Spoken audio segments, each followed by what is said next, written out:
Good afternoon, everyone. I'm Barbara Ham Lee. Since our last roundtable, Portsmouth police have charged State Senator L. Louise Lucas, members of the Portsmouth NAACP, local public defenders, a school board member, and several others with felony injury to a monument and conspiracy in the destruction of the city's Confederate monument.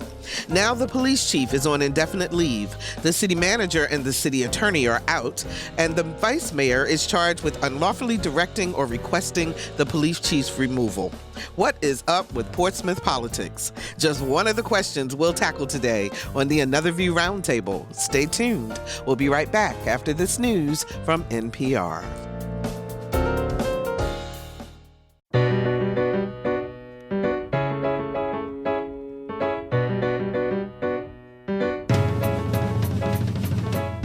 Discussing today's topics from an African American perspective, this is Another View. Hello, everyone, and welcome to Another View. I'm Barbara Ham Lee.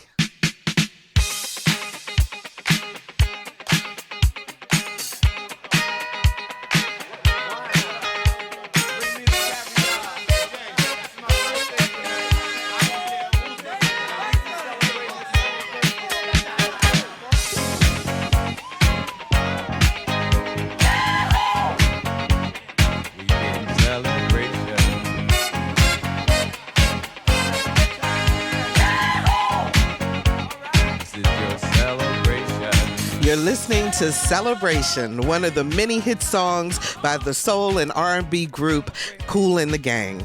Co-founder and music composer Ronald Calise Bell died on September 9th in his home in the Virgin Islands with his wife by his side.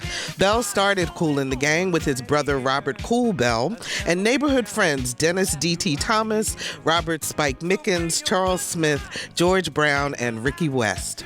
Bell wrote and composed some of the group's biggest songs, including Celebration, Cherish, Jungle Boogie, and Summer Madness, which was used in several films like Rocky and Baby Boy. It was also used in a Nike commercial in 2006 featuring basketball great LeBron James. Bell was the son-in-law of staunch Another View supporters Joseph and Louise Jenkins of Surrey, Virginia. They, along with the Surrey community, presented Another View with its first award when we were a television show. Joe and Louise, if you're listening, please know that your Another View family sends love and prayers. So there's a lot going on in our world, both locally and nationally, and our Another View Roundtable was ready to share, but life gets in the way sometimes, and we're down to two of our favorite Another View pundits. Daun Hester takes care of the coffers for the city of Norfolk. She's Norfolk City Treasurer. Hey, Daun, how you doing? I'm great. Hello, and hello, everyone. It is so good to talk to you and to see you on Zoom. This is fantastic. And Carol Pretlow is busy online teaching her students. She's a political science professor at Norfolk State University. How you doing, Carol? Oh, I'm hanging in there, girl. Well, I'm glad you're hanging in there. Absolutely. Alvian Lyons could not join us as she's had a family emergency. We're praying for the best, Alvian. And Allison Moore is busy preparing for her new television show, More Laughing in the Morning, which debuts in October. So congrats to Allison. Isn't that very cool? So we'll see what happens going forward. But ladies, the show must go on. Is that correct? That is correct. Yeah. So we're going to make it happen. So Portsmouth, Virginia, it's the smallest of the 7 cities of Hampton Roads. It's majority African American. City Council has 4 white members and 3 African American members, and they often vote along racial lines. And there is upheaval in leadership. The city manager resigned this week. The city attorney was fired. The police chief was placed on indefinite leave. And the vice mayor has been sued by a private citizen for unlawfully directing or requesting the police chief's removal. What is going on in Portsmouth? My goodness, Dawn. I don't know that I can tell you what's going on, except that it is unsettling. It is discouraging, and there should be, and I hope there will be, a way that the citizens of Portsmouth, and especially the leadership in Portsmouth, can figure out a way to make a difference for their citizens. and serving their citizens. Mm-hmm. Because right now it just seems like it's there's not communication, which is so important. And even when you disagree, even at the council level, because I've been there and have often been on the side of being the only one feeling a certain kind of way, you still have to talk it through. But it is, we know Portsmouth is a good place to live and to work. And I think we need to keep that in the forefront and help the leaders, ask the leaders, pray for the leaders to talk it out and talk it through. It doesn't need to be done. Nothing needs to be done in the court. Yeah, you just need to figure it out. And Carol, Senator Louise Lucas is being sued by Tim Anderson, who is a resident of Virginia Beach and is a gun shop owner as well as an attorney. And then her daughter, who is the vice mayor, Lisa Lucas Burke, is being sued by a gentleman by the name of Tommy Dubois from Portsmouth. But these are private citizens who are making these accusations or making these charges. What does that say to you about our democracy or about how things work in terms of politics? Wow, I should defer to Dawn on this because I was totally floored by it when I got the first news bits on it. I think that the racial divide is more apparent than ever, especially since I think protected rights are the right to protest and to speak your mind on issues. Now, the fact that the gentleman from Virginia Beach is bringing a suit, on what basis was he bringing the suit? Well, his whole thing is that he's saying that Senator Louise Lucas incited the protesters into destroying the monument. Yeah. So I'm trying to figure out what nickel he has in that dime. I understand that we all have desire for a stable, normalized society, but unless he was actually there and unless he or people in his community were directly affected by that incident, I think he should stay out of it. And it is an issue with regard to Portsmouth itself, their city council, their mayor, and the citizens of that city. But that's just my opinion. Well, without getting into the, who did what and all of that, in terms of just the bigger picture, Dawn, and you're an elected official, so I really want to hear your perspective on this. When these types of things happen, what does that do in terms of the future for that municipality? In other words, it's hard enough to get good people to want to be public servants and to want to run for office to begin with. And then when you see these types of dynamics, how does that play into what the future may hold? It creates the first word that came to my mind was dissension. But when an individual is thinking about running for office, in most cases, they decide or they have that desire because they want to make things better. They see something in their community and they want to be at the table where they can begin to help to make neighborhoods better, schools better, roads, streets, all those types of things at the local level, even the same way at the state level. And in that process, citizens begin to look at the leadership and those who are desiring to be leaders, because Portsmouth also has an election in November. Yeah. So people are looking to make decisions about who is going to be a part of the leadership team going forward. So Portsmouth citizens are going to be electing a mayor and 3 council members. And in my opinion, this is a part of a process to remove, discredit, certain individuals so that people might think twice about voting for them and or re-electing them.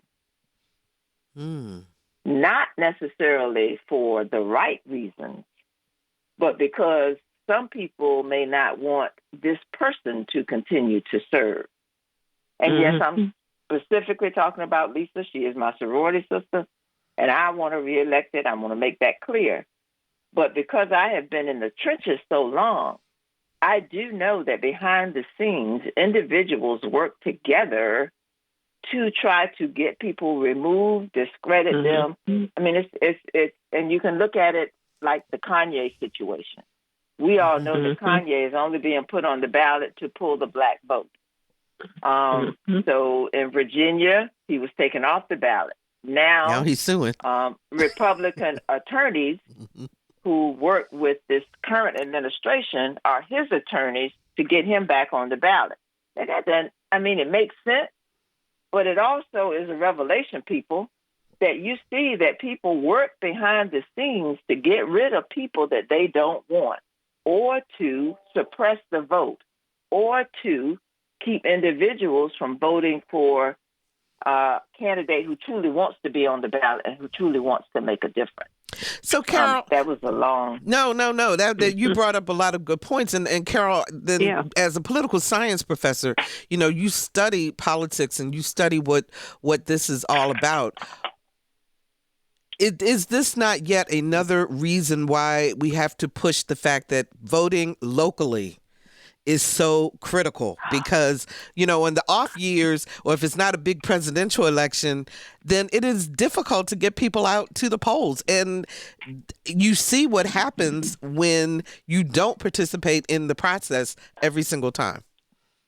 Well, I'm glad you made that point, because in one of my classes, I was talking about that specific thing last night, and that is that even with the federal government, the whole idea is from the bottom up, not from the top down. And so it is important that we have insight and that we are aware of the problems locally and within our city, and that we make changes. In one class this morning, we were talking about some of the problems of the African American community in downtown Norfolk. And I said, well, more than ever, voting is important, but not just in federal elections, in local and state elections, so that we can move from the bottom up. 440-2665 or 1-800-940-2240 is the number to call. I would really love to hear from people who live in Portsmouth to let us know, what are you thinking about all of this and how things are playing out, and where we go from here. 440-2665 or 1-800-940-2240. Daun, if knowing how long you've been in public office, what you saying? If you had to do it all over again, would you do it? If you could take yourself back to the beginning when you decided to step out there and go become an elected official, if knowing what you know today, knowing what you knew then, would you still do it? Oh, yes. And wouldn't think twice about it, but it has been hard. As a Black woman, it has really been hard because, I think I've said this before, even your Black men come at you and the white men come at you. So, and you have to learn, it just makes you stronger, makes your faith better. But it's the individual's desire to want to make a difference that you learn how to deal with the stuff that comes at you, and you stay focused on the mission, which is the citizens that you serve, and trying to make your community a better place for people to live in. But yes, it is hard. And in fact, when people call me when they're thinking about running, I tell them as much as I can, but then I also share with them there are things that I won't share with you because you might decide not to run. But everybody's experience is going to be different depending on where they're serving, the type of office that they're running for. And even in public administration as well, to be a city manager or an assistant city manager, because, the systems are in place, and some systems need to be changed. Many systems need to be changed, and so you have to be strong enough to work through them and learn how to, because you really don't know going into it what you're going into. Because, all I knew was that I wanted to serve. But then once I got to the table and they started saying things to me like, well, we make our own rules, I'm like, well, dang, I got to get enough people to support me with this new rule that we're going to make in order to make something happen. So it is hard. It is something that we all need to get engaged in. Absolutely. 440-2665, 1-800-940-2240. Heather joins us from Virginia Beach. Hi, Heather. You're on the air. Yes. Thank you for this brilliant panel, for their service. I congratulate your courage. I'll get tearful. I have been a member of Southern Poverty Law for 30 years. Every publication I get from them, the hate groups that are entrenched and moving into the Hampton Roads area, including Portsmouth, Norfolk, Virginia Beach, and they all coordinate, want to undermine for their white supremacy nationalist agenda. I wish you all well. I would live in Portsmouth in a heartbeat. I have preached sermons there. I cannot be around white supremacists. I wish you all well, and I hope Portsmouth will survive. It's a beautiful, I love the historic area. I love all the African-American efforts there. And I wish you safety and health in COVID. Thank you. Thank you so much for the call, Heather. We appreciate that. Do you think, or what do you think are the outside forces that may also have an effect on what is going on? I mean, it's so interesting to me that an attorney from Virginia Beach who owns a gun shop and lives in Virginia Beach is the one suing the state senator from Portsmouth. Daun. That says it right there. I don't know that I need to add anything to it. It is somebody from the outside coming into a locality that they don't live in. Now, we all Hampton Roads, and we say that we won, and we try to be. We haven't gotten there, but we're trying to be as far as working together. But that, to me, makes it plain. He is coming in to incite and to try to change people's perception of our senator. And our senator works hard. Now, we might not always agree with her. We might not agree with her style, but our senator has made a difference over the course of her work in public service at different levels. Mm-hmm. And you can't take that away from her. And this gentleman should be able to sit down and talk to our senator, because she will talk to him, because she talks to everybody if they just ask. Yeah. To deal with it. Carol, go ahead, Carol. Yes, and I agree with Daun. And to piggyback on what I said previously, I was wondering what nickel he had in that dime. But as Daun said, I have known Senator Lucas ever since we were in college, and she has always been dedicated, and she's been a person that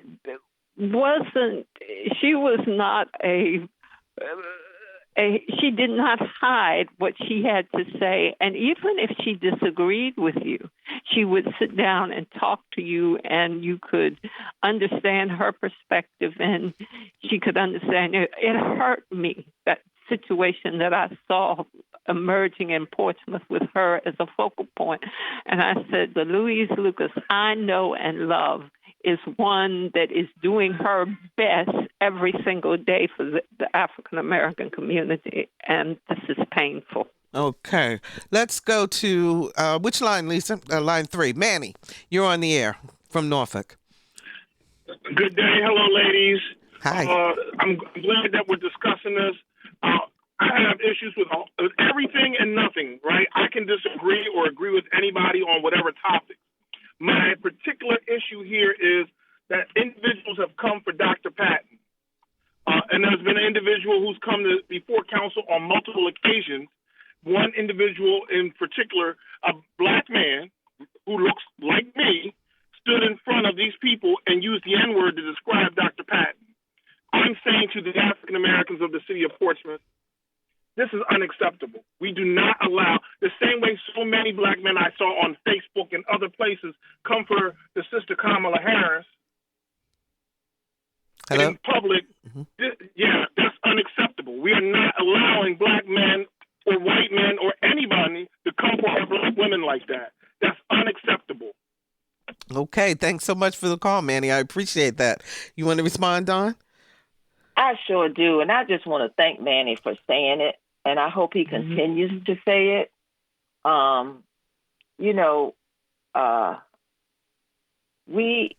We do the best job that we can. And we try to surround ourselves with the best people that we can to help us make decisions.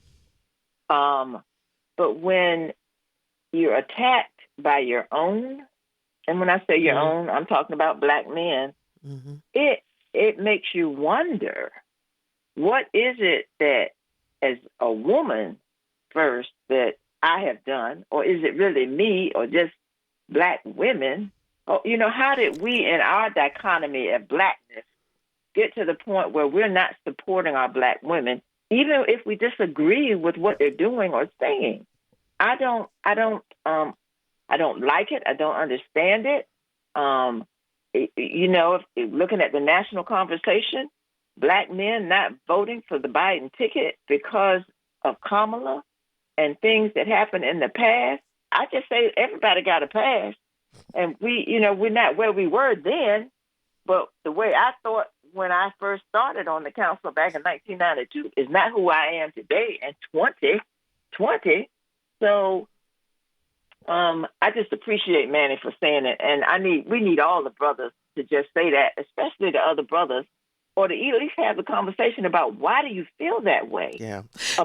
And we're not saying that you have to agree. We're saying that you can disagree without being disagreeable, and not tearing down the person, but to keep it on the level of the issue and state why you disagree with it, but not tearing the person down themselves. Let's talk to Casey in Suffolk. Hi, Casey. You're on the air.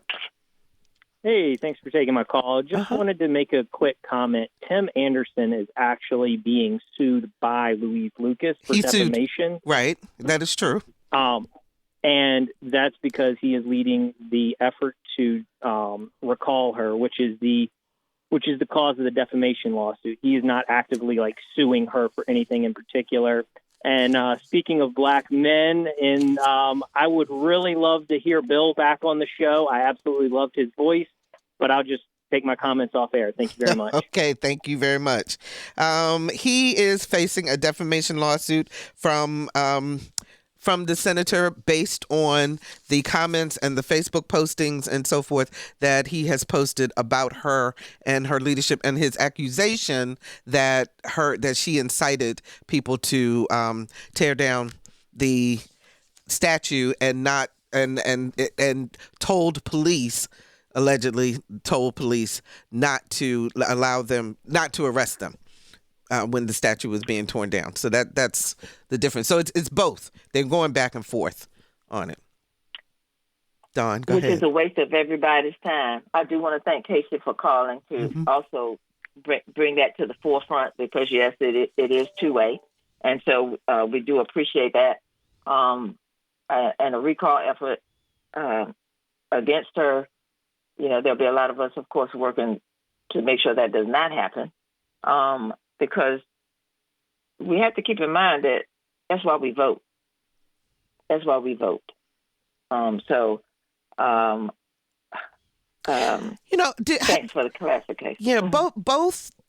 So when you look at the protests that are currently going on in Portsmouth, so you got white people predominantly who are in support of the police chief, for example. And then you've got the Black Lives Matters movement and other African Americans who are protesting based on what happened to Senator Lucas and what's going on with the vice mayor. Portsmouth always has this racial divide that seems to guide its leadership. What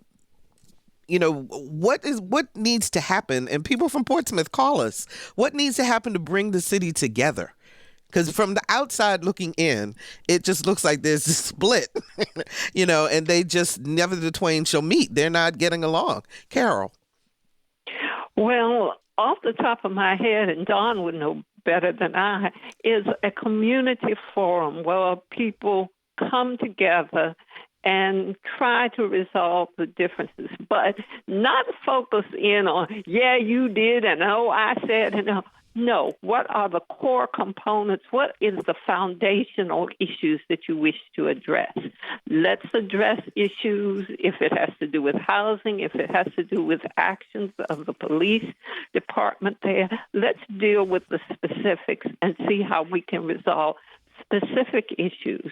And then move on from there, because that's not going to be an easy, I know it's not an easy process, but we have to do that. We have to stop just slam dunking everybody. If you're just joining us, we're talking current events with Another View Roundtable pundits, Norfolk City Treasurer Daun Hester and political science professor Carol Pretlow. Give us a call, 440-2665 or 1-800-940-2240. We're especially hoping to hear from some folks in Portsmouth, since we're talking about Portsmouth city politics at the moment. 440-2665 or 1-800-940-2240. So, Daun, your response to what appears from the outside to be this major racial divide in that city? Well, it's been there for a long time. We all know that. Mm-hmm. But this has just been played out publicly more so than in Norfolk or Virginia Beach or Chesapeake, because they're there too. Okay, but the one in Portsmouth is just played out to the public. And if it would be good if individuals, as Carol stated, could talk about the issues. But when you're sitting around the table having discussions and you're getting to know the colleagues that you're working with, sometimes individuals begin to internalize some things that are said. Mm-hmm. And so we all have to learn how to talk to one another, because when you then feel that you can't say what you're really thinking because somebody's going to be offended, but you're really just trying to express how you feel, then it takes it from the issue, like a neighborhood, to, well, why is she saying it to me? Or why did he say it to me? Or why did he say it like that? And so there's sometimes when the leadership team needs to get into the room by themselves and kind of hash it out to say, this is how you made me feel. But those are what racial justice conversations are about, and they are meant to be facilitated so that people can feel free to talk safely and know that their conversation is not going to be taken outside of the room, because we are who we were birthed into. And until people understand why you are like you are, it makes it challenging for the leadership team to work together. And I think that those are some of the internal things that are happening over in Portsmouth, but happening everywhere. I don't want to just say Portsmouth, right? Because exactly. It's a part of the racial reconciliation that's taking place everywhere. Because when you look at police department, okay, that's one area, but I'm going to go back to look at city government, look at a school system. These systems are all in place, and they're working or not working based upon the leadership. So it's just that Portsmouth, once again, unfortunately, is in public. It's out in the public. 440-2665 or 1-800-940-2240. Shirley joins us from Norfolk? Yes. Portsmouth. Oh, you're in Portsmouth. I'm sorry. Yes, great. We want to hear from you. Yeah, we've met before. I kind of moved here from another state, and since I've been here for about 10 years, what's been so interesting to me is that I came here thinking that I was going to come to a southern town and we're going to be doing great things. And when I get here, it's almost like once you come here, there's this great divide that says, well, if you're not from here, you didn't live on this block, or you didn't know this person, or we don't know your mama, it's nothing that you have to offer. I do believe the reconciliation is really necessary. I'm not sure that Portsmouth's ready to do that, but there's some work that they have to do. because the leadership is just really doesn't seem to have a vision as we go forward. So I mean, I'm almost ready to leave because I just think you want to be around people that like-minded, or you want to be fighting for something that's worth something, and there's so much division. So while I know that, and I've been in New York and I've done some of that work, but it's just that working hard and being truthful within our own race as well as with other races is some work that we have to do. Shirley, let me ask you a question. What's the, and you can if you turn your radio down in the back, because we do have a delay, so that's why you hear yourself afterwards. So if you could turn that down, that'd be great while we talk to you. But what's the feeling on the street, if you will? What's the atmosphere like? I personally think that there are people who, like I heard you talk about Senator Lucas, and I've looked at her work, and I know she's done some great work. But I think you know how you meet good people that do some things that sometimes needs to change, a new style of operating, or either people have to understand what is going on and what is the end. What is the end result? What can I do from you? You know, what can we do together? And here in Portsmouth, the thing that bothers me most is that when I look at the right to work and people making $7.25, it's hard to take, you know, and working hard. And there's so many issues that that have to be addressed. But first, we just have to build some relationships, because the churches play a major role in this too. Because you know that people go to their church that they like, and this pastor, depending on what he believes, that's where they go. And that plays a role in it. And I come from a place where 40 churches got together and decided that they wanted to change a community, and they did the work, and we got something done in the community. But this work, this Portsmouth is interesting. It's strange. It's different than any place that I've ever been. Well, Shirley, thanks so much for the call. We appreciate it. Daun, I see you smiling. Yes, I am. And Shirley, we don't want you to go, so don't go anywhere. Stay with us for a little while longer. Exactly. I think 10 years is enough to be able to say that you can make a difference. And we know you can make a difference, so don't go anywhere. And you made a lot of good points, because you talked about a vision. You talked about how we're going to go forward. You talked about change and an end result. And reconciliation is all a part of that. And so don't leave us, because you're not only a citizen of Portsmouth, but you're also a citizen of Hampton Roads, and we want you to stay. We want you to stay and help us. You can call me, too. I help you get connected, because I can tell that you really want to make a difference. You probably are in your own way, but you also want your city to be a part of that vision and going forward. And hopefully in time, and with leadership that you all will elect in November, that those types of conversations can be had about what will our future be, because the council will be the ones that will select your new city and your next city manager and your next city attorney. And so as you are deciding and making those decisions, as you go to the polls for your local election, you want to think about the best people who you think will be able to bring good leadership to your city to begin to continue the work that Portsmouth has been doing.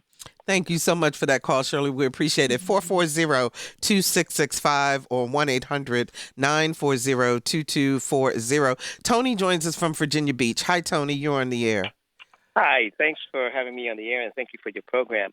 I'm calling in regards to, there's always been from the existence of this country, whenever black people become leaders, certain group of white people tend to want to resist their leadership. Black people have to work twice as hard as white people, and if they don't directly do it themselves, what they'll do, they'll use another black person as a prop to lead this resistance. So, and this has been going on for years. And so likewise what's happening in Portsmouth, you see what's happening in the White House with Kanye West. Kanye West, believe me, he is not suitable for any office. Thanks so much for the call, Tony. We appreciate that. You know, this Kanye thing is just, it's got people all riled up in the black community. Carol, what are your students saying? Well, it mystifies them. And frankly, some of them stopped me and talked informally about it. And they said, okay, you insist that we be articulate and well-written and everything. And here this man gets up and kind of destroys all of that, and yet he gets so much attention. But then one person, one of my students said, yeah, but look who he grabbed onto, the chief person who is not articulate, not well-spoken, and politically incompetent. So you shouldn't be surprised. So all of this is like a revolving mystery. Daun, go ahead. I think it's a part of the confusion and suppression at the national level and local levels that individuals are trying to create to suppress the Black vote, to suppress voting, and to keep 45 in the White House. And so you all know I've said it before, I'm working hard to make sure that that does not happen. But I do want people to make the decisions based on facts. And if you just look at where our country is today, from when he was put into office to where we are today, to me, the decision should be clear. But I'm looking at from the perspective of a Black woman who has lived in a world where people have tried to suppress, depress, and get rid of me because of who I am and how I think. So, but we have to make those good decisions. And the right to protest, we all have the right to protest. And I might be switching topics here right now on you, Barbara, but that's all right. Sometimes you can protest, but you're not making a difference. Protesting must lead to change. And because you are out saying all the things that we're saying, which are correct, Black lives do matter. Yes, they do. But then the other part has to be, what are you doing to change the rules? Because you have to change the rules on paper. That's the only way you're really going to make a difference. Yeah. So you put the leadership in place, then you work with the leadership. They make the rules, and that when I say rules, the laws, the ordinances, and all those things that say, yes, you can't put your knee on my neck and kill me. Yes, if you do something to me, I can now file charges against you. Those are laws and rules, and you have to have the people in place. So you have to be intelligent about your protest. And sometimes, you don't just need to protest, because it doesn't help to make the point that you're trying to make. And if people aren't paying attention and not at the table, then the process just continues the way that it is instead of making the change that you're seeking. Correct. Exactly. Okay. Exactly. Let's talk to Shelley from Portsmouth, or actually from Norfolk now. Hi, Shelley. You're on the air. Hi, Barbara. Thank you so much for having me. I am from Portsmouth originally. I love this city, and I really appreciate you taking the time to talk about it. It's important to me. Mm-hmm. I grew up in a time where Mayor Hawley was the mayor.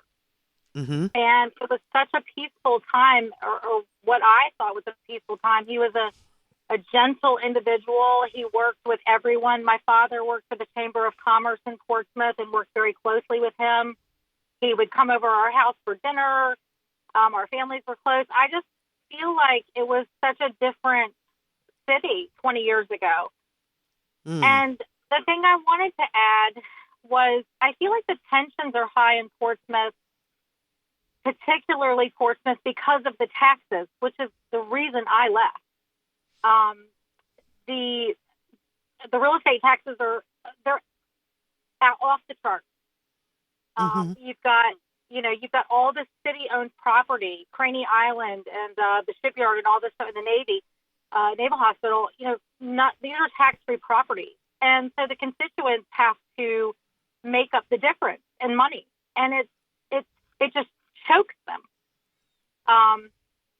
That's all I wanted to say. Is I really love the city, but I feel like they've just got some huge challenges just with the finances. So, Shelley, when you talk to your friends that still live in Portsmouth, what are they telling you? Well, my mother still lives there, and everybody that's from Portsmouth loves the city. They just don't love the politics. And the previous caller that was talking about the churches, I completely agree. I feel like from the ground up, a lot of churches in Portsmouth will tell people, how to vote. I'm not so sure that's the right place for it, but that does happen a lot. I've heard that a lot. I attend church in Norfolk now. I don't really hear my church telling me who to vote for. I hear them telling me moral and ethical choices, and that would, I guess, lead to a certain candidate. I guess it's the same thing, maybe. But, my family's been there since the 1800s, and my mom still lives in the same house. I love Portsmouth. It was a great place to grow up. We were 50-50 racially when I grew up. And it was a great place to grow up. I still love Portsmouth. Like I said, the only reason I left was personal property taxes were, really, really expensive. Okay. And I think that's a rub for a lot of people there, which gets tensions high. Right. Got you. Shelley, thanks so much for the call. You can hear the angst a little bit in Shelley's voice because she loves her city that she's from, Daun. And you handle the purse string, so you know about those personal property taxes. And okay, well, the first thing I want to say is it's the council that sets the rate, and the treasurer does the collecting. So, but anyway, I felt Shelley's pain for her city. Yeah. And, I have been honored that I have served in the city that I grew up in. And so I do understand that, because you want your city to be better every year with the leadership that you have. Whether you agree or disagree with them, you still want your city and your citizens to have a better way of life. And so Portsmouth, yes, their rate is higher because they have to be able to continue to provide the services. Yeah. Yet they don't have the businesses that are bringing in the money that covers that need. And yes, even in Norfolk, we have a lot of land that's tax free. The ports and all of that's tax free. But we are proud of the fact that we still have other things that spin off from that help with your city coffers. But I want to go back to what Shelley said when she said, during Mayor Hawley's time, things were calm. And that has a lot to do with your leadership. And if you look at the leadership at that time, yes, they did work together well. Somewhere something occurred in the leadership. And I really think it's a power struggle. This is my opinion only, a power struggle between black and white right now.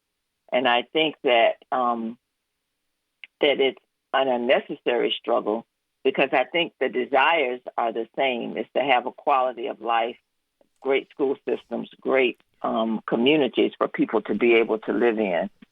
And yes, I do think churches can come together, even during COVID, to work together to make a difference for people.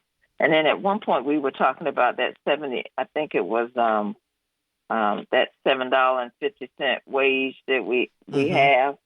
Well, we do have at our state level now legislation that says that'll be $15 an hour.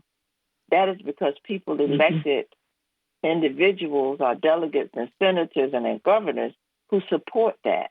And so that's why it's important that the people that you elect, I'm on my soapbox, I always it comes back because that's so important. They've got to vote. But right, that the people you elect believe in the things that you do. So now in this session, it's going to be $15 an hour. It's a gradual growth to get to that because businesses, have to get there too because they're paying this wage. But it's on the books. It's a law. And that's how you make change. Absolutely. 440-2665, 1-800-940-2240. Tanya joins us from Virginia Beach. Hi, Tanya. You're in the air. Hi. My comment is this has been going on for years. Why do we keep allowing these people that are getting paid all this money to do nothing? This bickering, how does it help the people in Portsmouth? No one is winning here. Everyone's losing. They look like idiots, and the people are losing. Can we get together and do the job that they were elected to do so that the people can see and benefit and not waste the money paying them and nothing gets done? Okay. Thanks so much for your call, Tanya. Anybody want to respond? Oh, well, I was going to say something. Go ahead, Dawn. This is Dawn. and Tanya, I do thank you for your call, but I do want to clarify something. Serving as an elected official in Virginia at the state and local level is a part-time position. And so you might make, and I don't know all of the pays for all of the localities, Right. but you might make somewhere between $17,000 to $20,000 a year when you're on call 24/7 to your citizens all the time. So I know that that's not a lot of money because most of them, if they're not retired and have a retirement supplement, are working full-time jobs. They're either running their own business, they're attorneys, they're realtors, they're all walks of life, doctors and everything else, but they're taking the time to serve because they want to lead. So I just want to clear that up for everybody. Even at the state level, you make like $20-some thousand. You get a stipend for running up and down the highway all day long, and when you're living in Richmond, but you're not in this to make money as a representative. Nobody is. So I need to make that plain. So, but the other stuff is, yes, people need to figure out how to work together. How to work together. Absolutely. We're almost out of time, but I'm going to try to get a couple more calls in. Charles joins us from Portsmouth. Hi, Charles. You're on the air. Hi, how are you? Okay. I just wanted to call and try to clear up a few things regarding this Tim Anderson, the lawyer from Virginia Beach who's attacking Louise Lucas. And it's not because he has a dog in the fight at all. His dog in the fight is that he's attacking Louise Lucas. And because she was successful, along with Governor Northam and Senator Saslaw, in creating the newest version of our gun control laws, and they were successfully legislated and passed into law. And he's got a problem with that. He's got no dog in the fight in Portsmouth. His only ambition is to make life miserable. He's already run several recalls, one on the governor and one on Saslaw, and now he's done a recall on Louise Lucas. And, of course, this is where it's centered and exactly what the reasons are. Okay. We're almost out of time, Charles. So I'm going to let the panel respond, but thank you so much for the call. We do know that Tim Anderson owns a gun shop, and I know that he has said that he has had issues in terms of the new gun rights laws that have been passed. Dawn, and then Carol, I'm coming to you. Okay, and I'm just going to say real quick, who you put in office makes decisions about those things. I don't know that his business is going to change because of these laws, because people can still buy guns, they can still come in there and shoot, and he can still offer his classes and all those things. So none of that has changed. Well, Carol? Well, I think I agree with Dawn, and unfortunately, I don't think much is going to change. But my heart goes out to the people in Portsmouth, to the residents, and I think what they have to do is follow Dawn's advice and the community leadership, the NACP, the Urban League, and all, to get together and see if we could come up with some concrete proposals and get those on the table, deal with those, and keep on pushing. You know, I hear a lot of people always say we got to go to the NAACP or the Urban League and so forth. And those are wonderful organizations. But I wonder, and I want both of you to respond to this, beyond going to those organizations, as individuals, what is the most important thing that we can do right now to make a difference? I would submit it is to go and register and vote. What do you guys say? Daun? Of course, I agree. And I think that everybody should have already requested their absentee ballot if they're already registered. But yes, voting is primary. But before you vote, you need to know why you're voting for certain people. Good so point. you have to do your homework about what they believe in. You have to, you know what you want as a citizen. You want your city to work. You want the roads to be clean. You want your schools to be good. But you have to pick people who are of like mind, and then you have to vote. But you have to educate yourself as well. And in these times, in COVID times, that means you're going to have to do more research because the candidates can't come to you like they usually have. That's why everything is being done on Zoom and all these kind of conversations. But you can do it. And you do have to do your own research. Because you can't, if you follow the pundit or if you follow different people all the time and not think for yourself, then that becomes problematic too. Carol, you get the last word.